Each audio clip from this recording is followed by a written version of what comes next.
솔로몬 다음에 르호보암, 르호보암 다음에 이제 아비암입니다. 다윗, 솔로몬, 르호보암, 아비암. 우리는 역사를 배우는 것은 역사를 통해서 교훈을 얻기 위해서입니다. 과거의 과오를 반면교사로 삼아서 그대로 행하지 않고 좋은 것은 개성 발전시키기 위해서다라고 말하고 있습니다. 그런데 놀라운 사실은 아무리 역사 공부를 많이 하고 교훈을 얻고 이렇게 해도 역사 진실의 한 가지는 사람은 과거로부터 배우지 못한다는 것이고 똑같은 잘못을 반복한다는 겁니다. 그것도 신기합니다. 역사를 배우는 것은 교훈을 얻기 위해서인데 역사는 반복한다는 겁니다. 그것은 뒤집어서 이야기하면 인간의 한계입니다.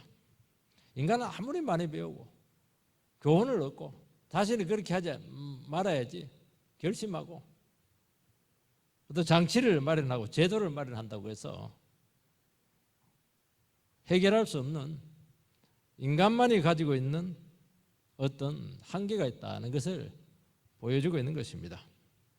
그래서 이 잘못된 역사적인 악한 습관과 사설에서 벗어나기 위해서는 하나밖에 없습니다. 아무리 정권을 바꾸고 아무리 어떤 교육을 시키고 세뇌까지 시키고 이렇게 한다고 되지 않고 딱 방법은 하나밖에 없는데 하나님의 섭리에 대한 이해입니다. 그리고 역사의 의미에 대한 신앙적인 그런 관점들. 쉽게 말해서 내가 하나님을 믿고 하나님 앞에 거듭난 사람이 되면서 살아계신 하나님을 내가 만나서 죽도록 믿음 생활할 때 그때 역사로 통해서 배우기도 하고 그리고 내 자신을 얽어매고 있었던 악한 사슬로부터 끊어져 나오기도 하고 그리고 도리어 어둠에 빠진 사람들을 향해서 우리는 개혁자로서 사명자로서 감당을 할 수가 있는 겁니다. 이거 외에는 우리 인생에 놓여져 있는 수많은 제약의 사슬들, 미신의 사슬들, 음란의 사슬들, 저주가 흐르고 있는 수많은 그 사슬들로부터 우리를 해방할 수 있는 길은 없습니다. 솔로몬이 40년 통치를 했는데 여러분 40년 통치를 하고 오래오래 통치를 한다는 것 자체가 굉장히 축복이에요. 사실은 40년을 제대로만 통치를 했었으면 진짜 다윗 40년, 솔로몬 40년, 전반기 20년은 잘했던데 후반기 20년에서 그냥 다 말아먹었습니다. 말아먹었는데 그 마지막 그 뒷부분이 이스라엘 전체 역사에 두고두고 암적인 그림자를 들이우게 되었다는 것이죠. 그래서 그 아들들 나라가 두 조각이 납니다. 북쪽은 열지파를 떼가서 그 여로보암이 또 믿음이 없어요. 그 여로보암의 길이라고 하는 아주 안 좋은 악한 통치 방식이 만들어지게 되는데 이 통치 방식이 한 만들어지게 되면은 진짜 미친놈 한 사람 나타나가지고 예수밖에 없다. 그래서 완전히 헌신된 종이 나타나야 되는데 한 번도 그런 종이 나타나지 않았어요. 그래서 결국에는 200년 안 돼서 망해버립니다. 그래서 악한 길이 한번 나타나게 되면은 악한 사슬 설레가 나타나면 망해요. 없어지는 겁니다. 그래서 하나님께서 빨리 망하게 하면 더 좋은 겁니다. 남유다는 그래도 나라는 하나님께서 나라를 확 떼주고 하나를 남겨놨어요. 좋은 선례를 남겨놨는데 그게 다윗의 길입니다. 이 다윗의 그 믿음 통치, 하나님 말씀에 헌신된 다윗의 이 길, 이것은 이스라엘이 어려울 때마다 이스라엘의 등불이 꺼질 때마다 이 좋은 선례는 그들을 다시 한 번 더 회복시켜서 계획을 하게 하고 부흥을 일으키게 해서 두고두고 그들에게 영향을 미치는 것을 알게 됩니다. 그래서 열왕기서의 주제는 뭐냐? 왕 한 사람만 다윗처럼 하나님 말씀에 붙들리기만 하면은 하나님께서 나라를 반드시 지켜주시고 경제도 살려주시고 부흥을 주신다. 이게 열왕기서의 내용입니다. 우리가 왜 이스라엘 역사를, 우리나라 역사도 지금 잘 모르는데 왜 남은 나라 역사를 이렇게 배우고 있습니까? 그래서 역사 공부하기 위해서 그렇게 한 게 아닙니다. 한 사람만, 성도 한 사람만 하나님의 말씀에 미친 듯이 헌신되게 되면은 그동안 10년, 20년, 100년 묵었던 그 악한 사슬들 전부 다 끊어질 뿐만 아니라 하나님께서 회복시키시고 새로운 부흥을 주시고 계획을 허락하시고 모든 죽은 것을 다 살려낸다. 이걸 가르쳐 주려고 이 긴 남은 나라 지금 역사를 공부하고 있는 것입니다. 오늘 우리 시간 이 예배를 통해서 나에게는 악한 선례가 없는가? 우리 집안은 온전한가? 이 나라는 지금 제대로 가고 있는가? 여기에 대한 시대적인 사명을 가지고 이 말씀을 접해야 된다고 말씀하고 있습니다. 1절에서 3절 말씀을 읽어보면 느밧의 아들 여로보암 왕 18째 해에 아비암이 유다 왕이 되고 예루살렘에서 3년 동안 다스리니라. 그의 어머니의 이름은 마아가요 아비살롬의 딸이더라. 아비암이 그의 아버지가 이미 행한 모든 죄를 행하고 그의 그 조상 다윗의 마음과 같지 아니하여 그의 하나님 여호와 앞에 온전하지 못하였으나 아비암이라고 하는 이 왕은 솔로몬의 아들 르호보암의 아들입니다. 르호보암은 17년을 통치를 합니다. 아비암은 3년 통치하면서 굉장히 단명한 겁니다. 하나님께서 한번 세웠으면 길게 써야지 3년 써가지고 폐기 처분하면은 그런 문제가 심각한 겁니다. 심각한 거예요. 모친의 이름이 마아가인데 아비살롬의 딸입니다. 아비살롬이 좀 말이 풀어서 그런 건데 압살롬입니다. 다윗의 아들 압살롬, 반역했던 압살롬이죠. 이 딸이라 되어 있는데 실제로는 손녀급입니다. 손녀. 이스라엘은 아들, 딸 이렇게 할 때는 바로 직계만을 이야기하는 것이 아니고 2대, 3대 자손들도 이 명칭을 사용을 합니다. 우리나라도 비슷한 게 있습니다. 손녀딸, 뭐 손녀 이렇게 하면 될 텐데 손녀딸, 조카 사위, 조카 아들 뭐 이렇게 똑같은 비슷한 말과 같죠. 르호보암은 아비암의 아버지 르호보암은 아내가 18명이고 첩이 60명인데 특히 마아가를 굉장히 사랑했습니다. 그래서 마아가로부터 태어난 아비암을 후계자로 세웁니다. 아비암은 누구냐?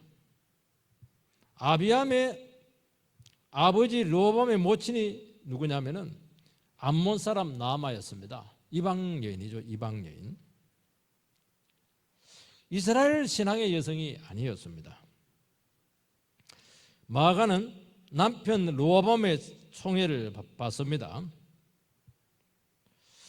그런데 이 여성이 르호보암의 부인으로서 이스라엘에 영향을 미치게 되고 부인의 이름이 잘 안 나오는데 부인의 이름이 나왔다는 것은 굉장히 실세라는 겁니다.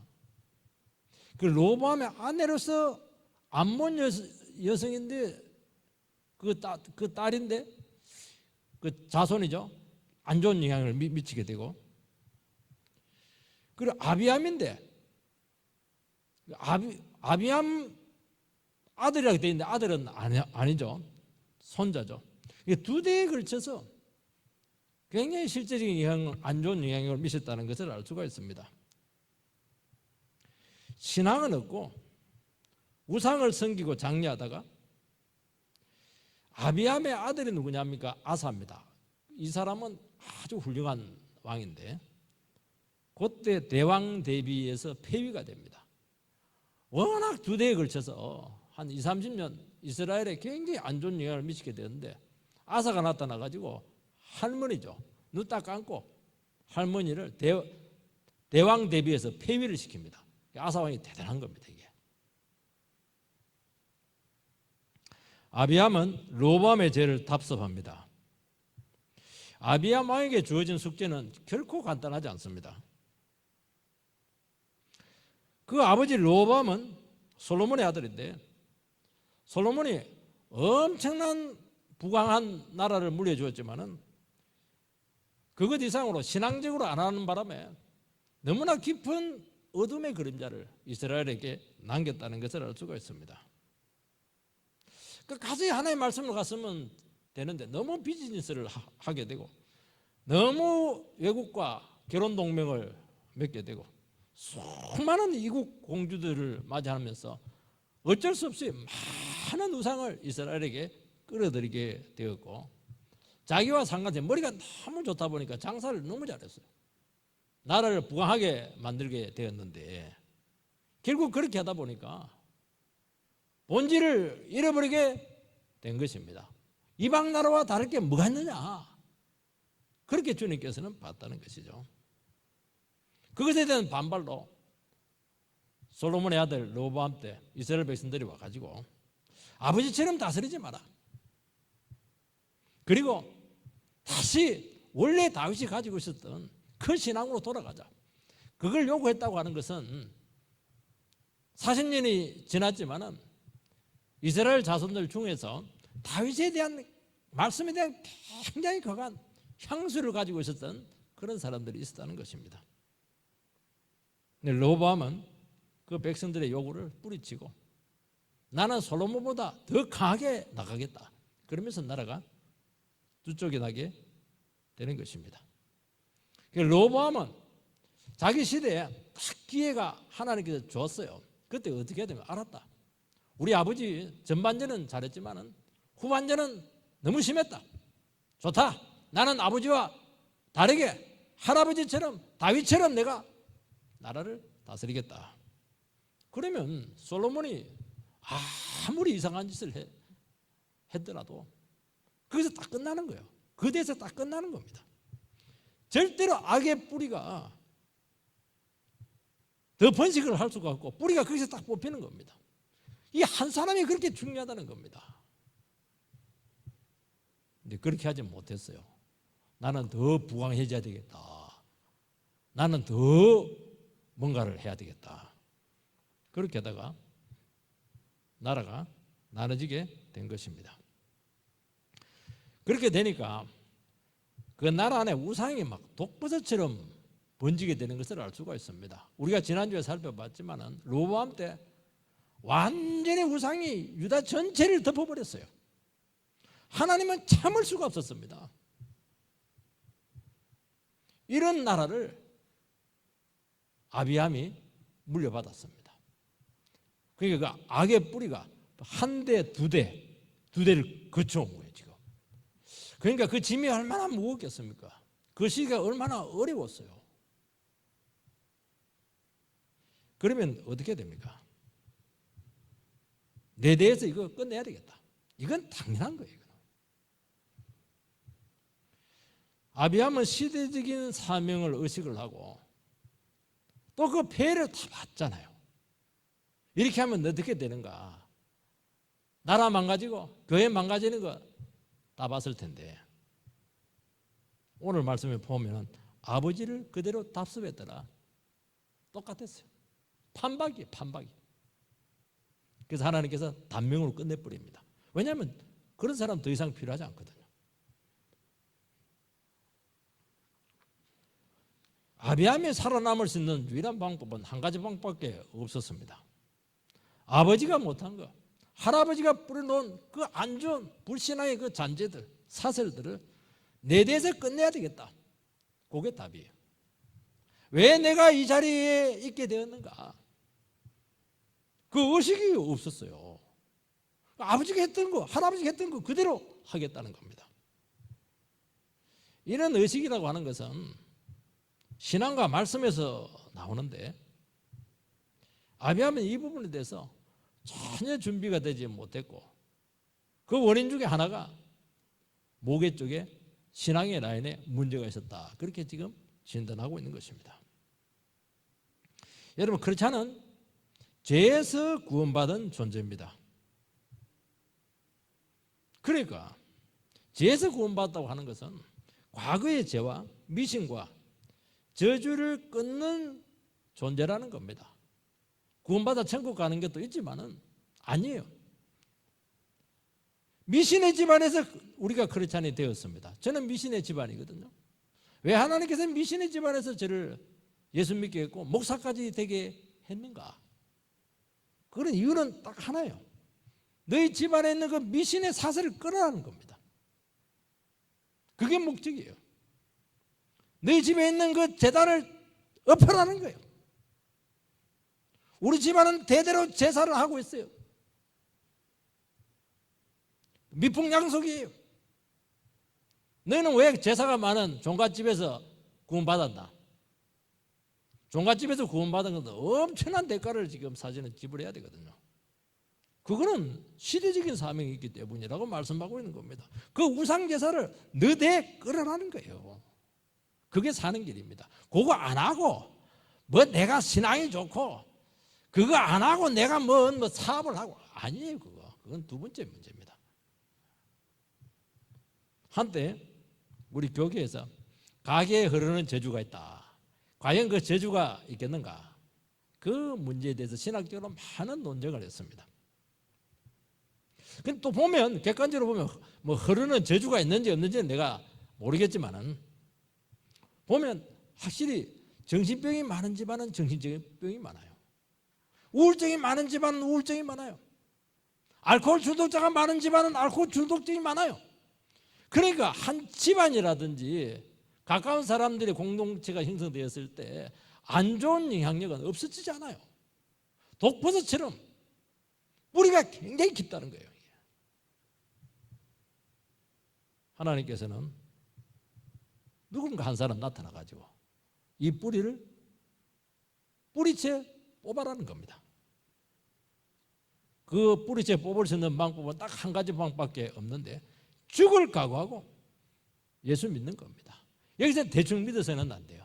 미친 사람이 돼야 돼요. 아사가 그렇게 했거든요. 아사가 할머니 실권을 쥐고 있었던 수십 년 동안 자기 세력을 막 그냥 포진시켜놨던 그 할머니를 폐위를 시켜버려요. 여러분 이게 쉽습니까? 지금 미치니까 그렇게 하는 겁니다. 예수에 미치니까 이게 나오는 겁니다. 어떻게 집안에 있는 그 제사를 못합니까? 미치니까 가능한 거예요. 그리고 먼저 자기 자신이 죄악의 사슬에서 벗어나야 돼요. 오늘 기독교에 대한 부정적인 기류가 아주 심각합니다. 이 부정적인 기류라고 하는 것은 한두 해에 만들어진 게 아닙니다. 전에 한 세미나가 있었는데 북한의 3대 세습에 대해서 우리 비판하자 그렇게 했는데 실제로 세미나 할 때는 3대 세습을 비판하는 게 아니고 갑자기 교회 세습에 대해서 막 비판으로 완전히 화제가 막 돌려졌다고 그래요. 우리가 지금 북한 걱정할 때냐?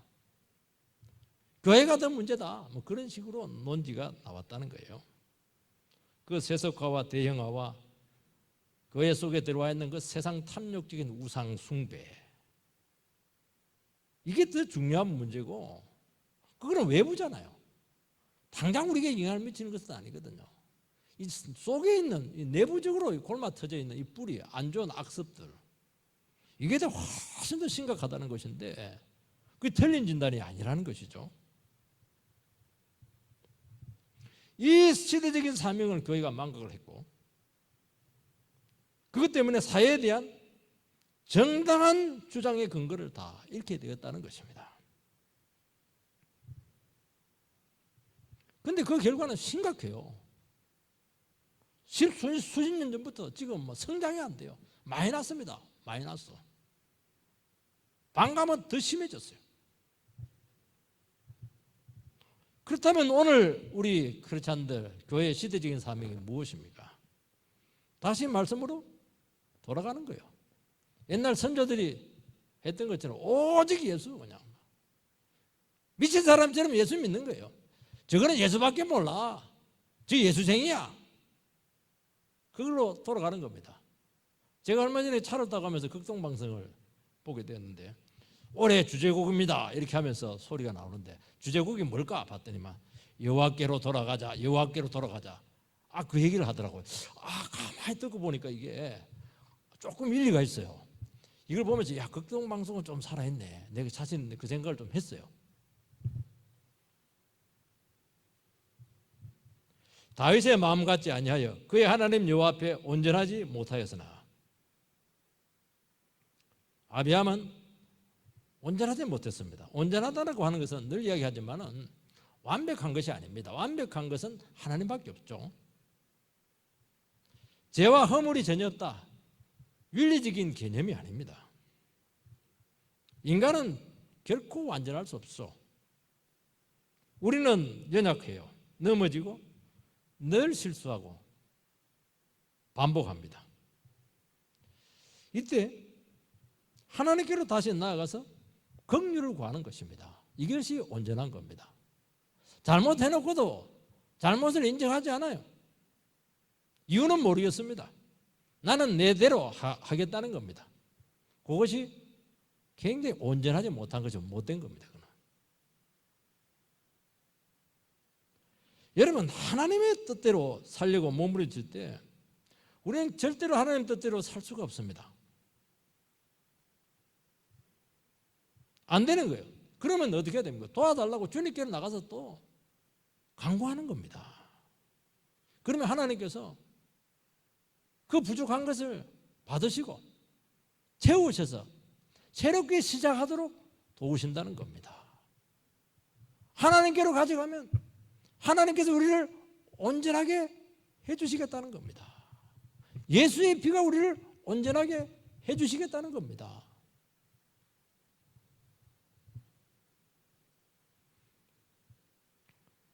그래서 우리는 어떻게 해야 되느냐? 하나님 말씀에 순종하기 위해서 몸부림치는 것입니다. 대표적인 사람이 다윗인데 바세바와의 간음 사건으로 크게 넘어졌지만은 다윗은 철저히 회개합니다.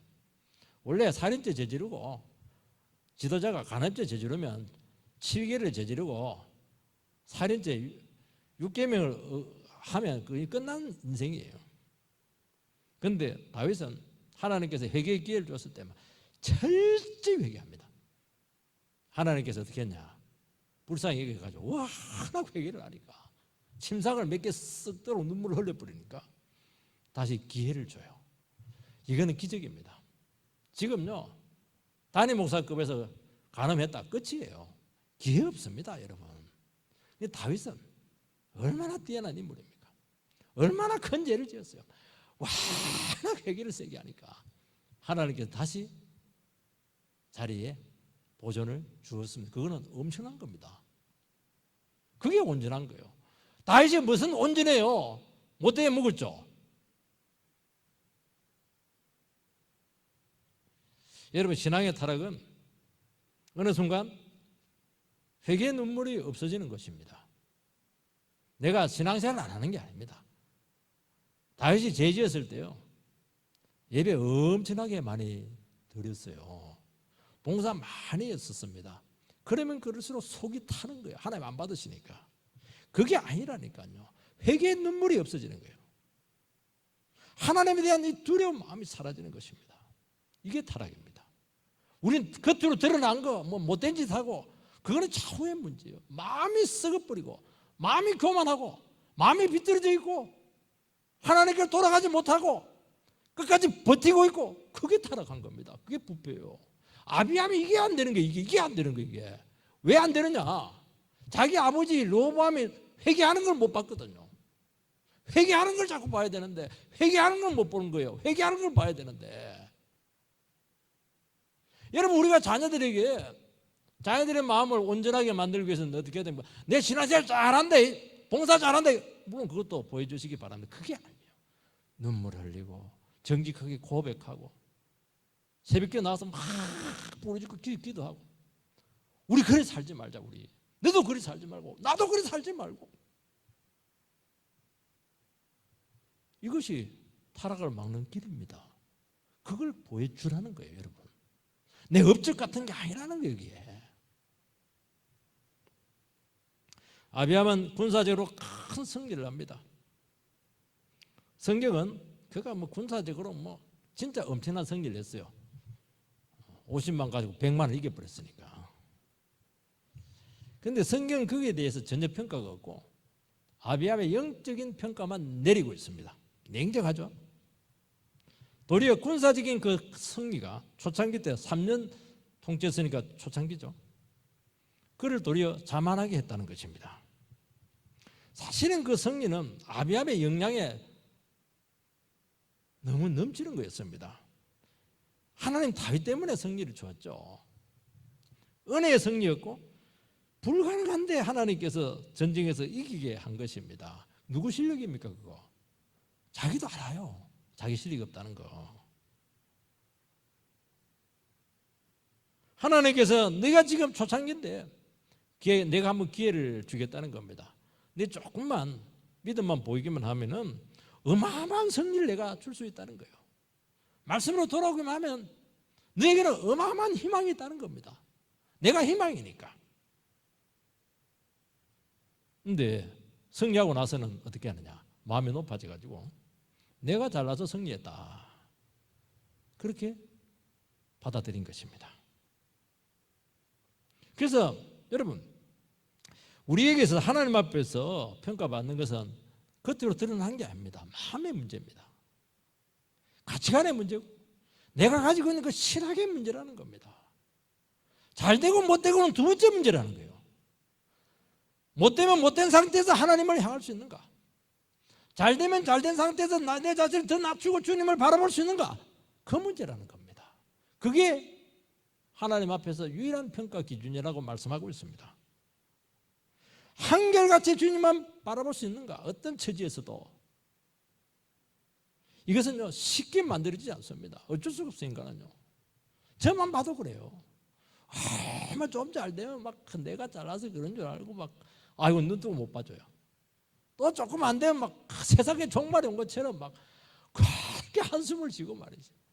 이 내라고 하는 인간 자체가 이게 믿을 수가 없어요. 하나님은 그게 아니라는 겁니다. 좋든 싫든 잘 되든 안 되든 한결같은 마음으로 초심을 가지고 끝까지 주님 바라보고 갈 수 있는가? 그게 정의가 됐냐는 거예요, 이게. 이것은 한 가지 방법밖에 없습니다.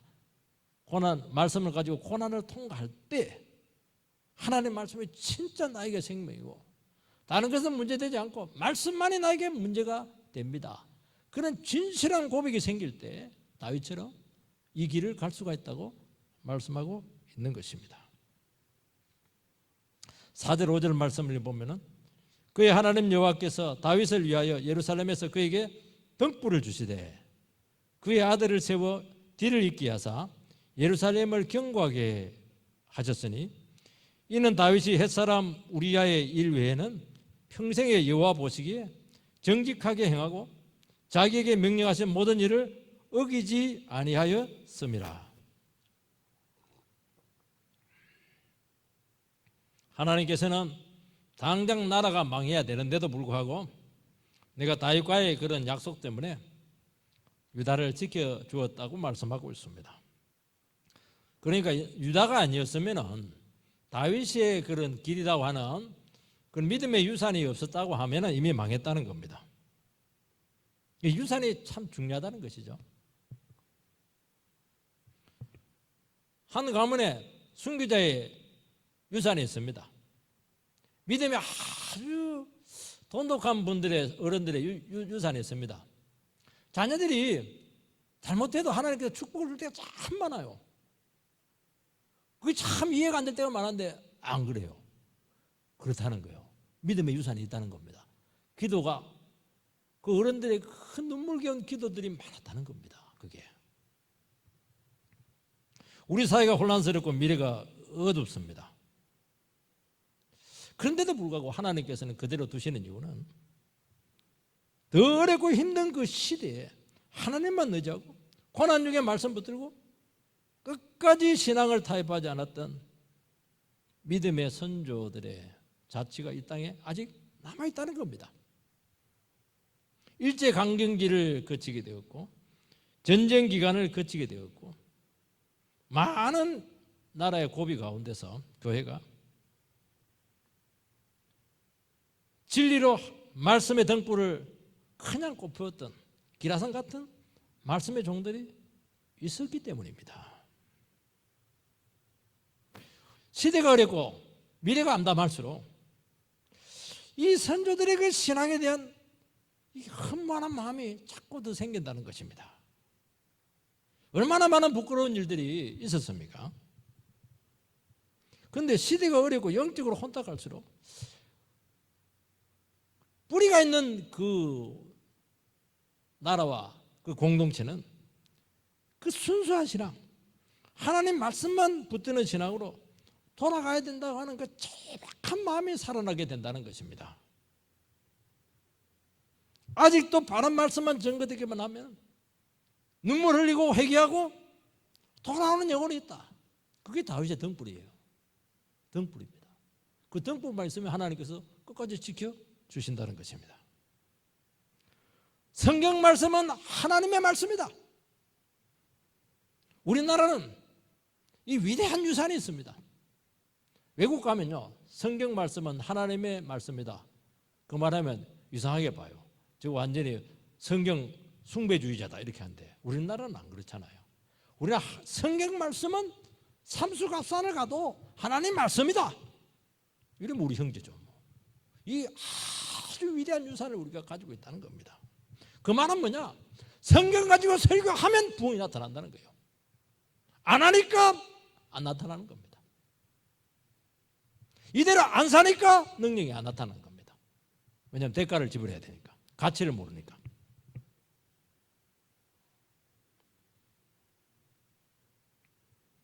이 불신은 언젠가는 되살아날 수 있기 때문에 하나님께서 유다 너희들은 다윗의 이 말씀에 등불이 있기 때문에 내가 끝까지 내가 지켜주겠다는 겁니다. 포기하지 않겠다는 겁니다.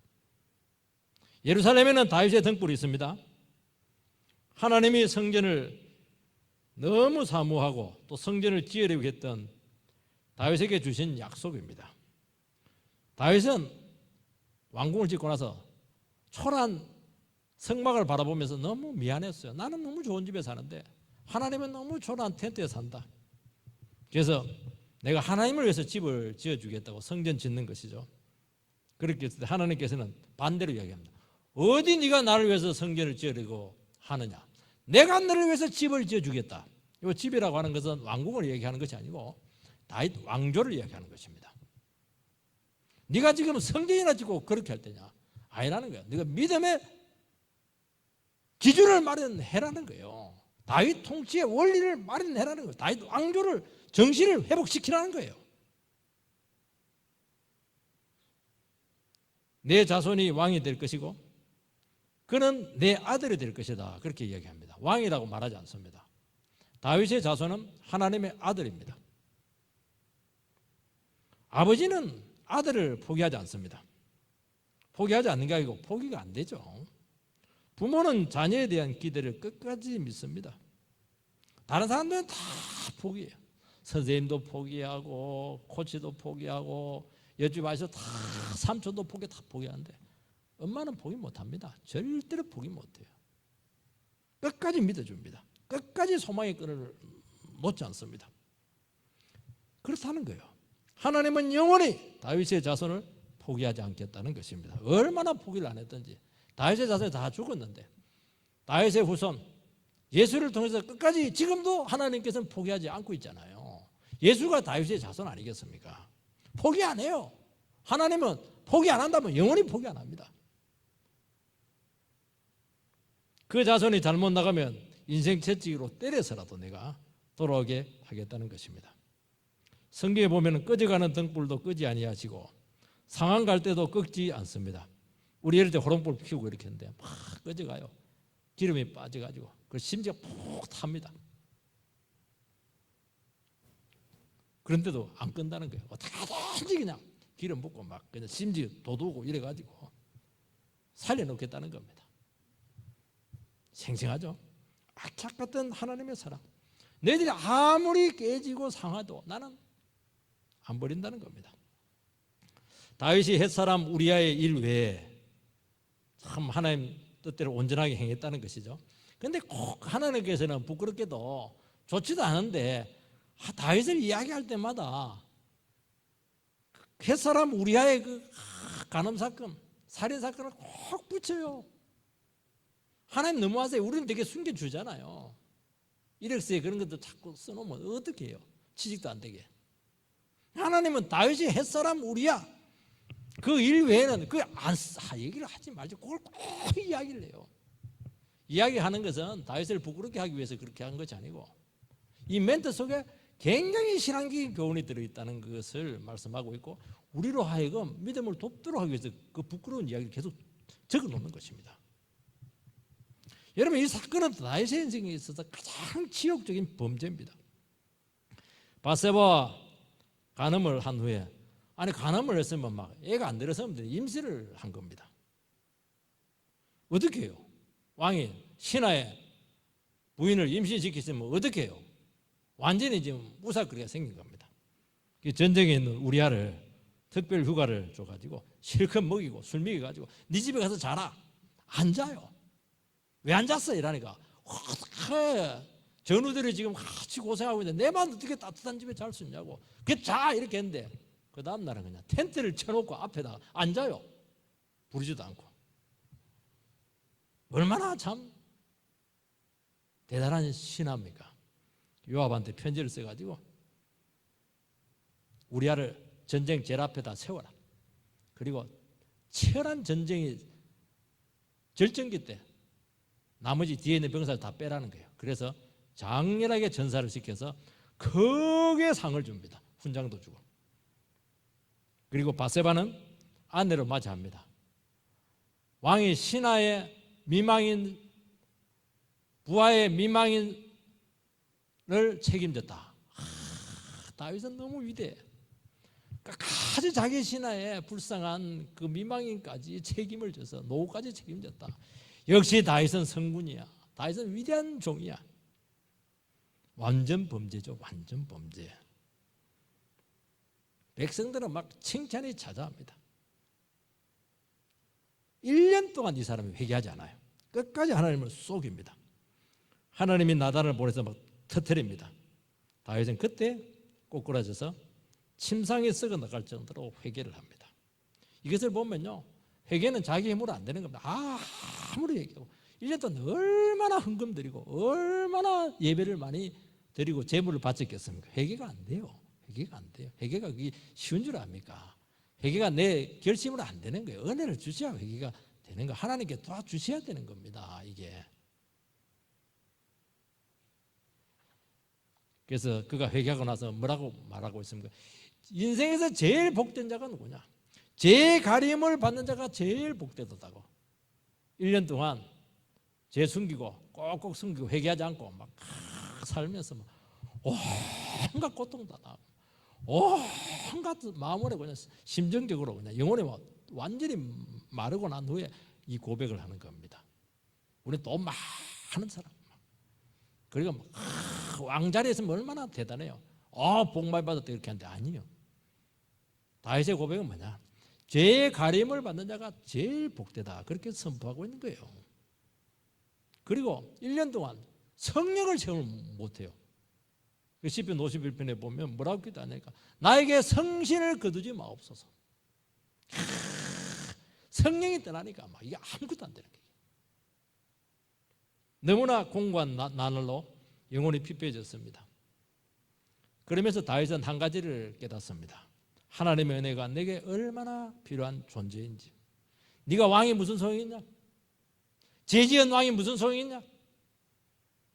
너 옛날에 그냥 믿음으로 왕자리 차지하고 이렇게 했다는데 그게 무슨 소용이 있냐? 이스라엘의 붕을 일으키고 그렇게 했다는데 그게 무슨 소용이 있느냐? 성군이라고 하는 그 칭송이 그게 무슨 빛 좋은 게 살구지 무슨 소용이 있겠느냐는 거예요. 하나님 앞에서 양심이 깨끗한 것이고 중심이 바로 돌아오는 것이라고 말씀하고 있는 거예요. 하나님께서 나를 받아주고 있고 나의 죄를 용서해 주시고 있고 다시 불쌍히 여기셔서 내 인생에 다시 한 번 더 새로운 기회를 주신 이 하나님밖에 없습니다. 그 고백을 했던 거예요. 그게 온전한 겁니다. 하나님께서 나를 포기하지 않았구나. 그 증거가 뭐예요? 나를 회개하게 도우셨거든요. 그 간격이 있는 거예요. 이것이 다윗의 등불이라는 겁니다. 이것이 우리에게 있어야 된다는 거예요. 개인에게도 있어야 되고 가정에도 있어야 되고 교회도 이 나라에도 이 정신이 있어야 된다는 거예요. 나는 대책이 없다. 나는 죄질 수밖에 없다. 하나님 나를 도우셔서 나를 기억해야 된다. 뭐 지위가 어떻고 말이지. 내 인생 과거에 업적이 없고 그게 아니라는 거예요. 자꾸 그걸 붙잡는데 아니라는 거예요. 지옥 갈 사람이 그거 붙잡아서 뭐 하겠다는 거예요 지금. 여러분 신앙은 좋을 때 신앙이 아닙니다. 잘 나갈 때 그 고백이 그거 믿을 수 없어요. 평안하고 열심 낼 때 다 신앙이 좋아 보입니다. 그러나 진짜 어렵고 고생스럽고 죄로 크게 넘어져서 모든 것을 다 한번 잃어봐야 됩니다. 인생 밑바닥에 내동댕이 쳐졌을 때 그동안 내가 했던 헌신들, 봉사들, 믿음들, 놀라운 업적 이것이 아무것도 아니다는 것을 알게 된다는 것입니다. 그때 뭘 깨닫냐? 아, 주님이 나를 아시고 나를 버리지 않고 있구나. 하나님께서 날마다 나에게 은혜를 주셔야 되는구나. 이걸 딱 깨닫는 겁니다. 그러면 다른 아무것도 필요하잖아요. 목사님 너무 심한 거 아니에요? 아니에요. 진짜 그래요. 진짜 그래요. 이것이 다윗의 등불이에요. 말씀의 등불이고 이 등불이 어둠을 밝힙니다. 다른 것은 안 됩니다, 여러분. 여호와께로 돌아가기만 하면 삽니다. 이걸 내 온 인격과 삶을 통해서 증거하게 될 때 하나님께서는 절대로 그 사람 버리지 않아요. 거기에 그 나라 버리지 않습니다. 이 신앙으로 돌아가게 되기를 주의 이름으로 축원드립니다.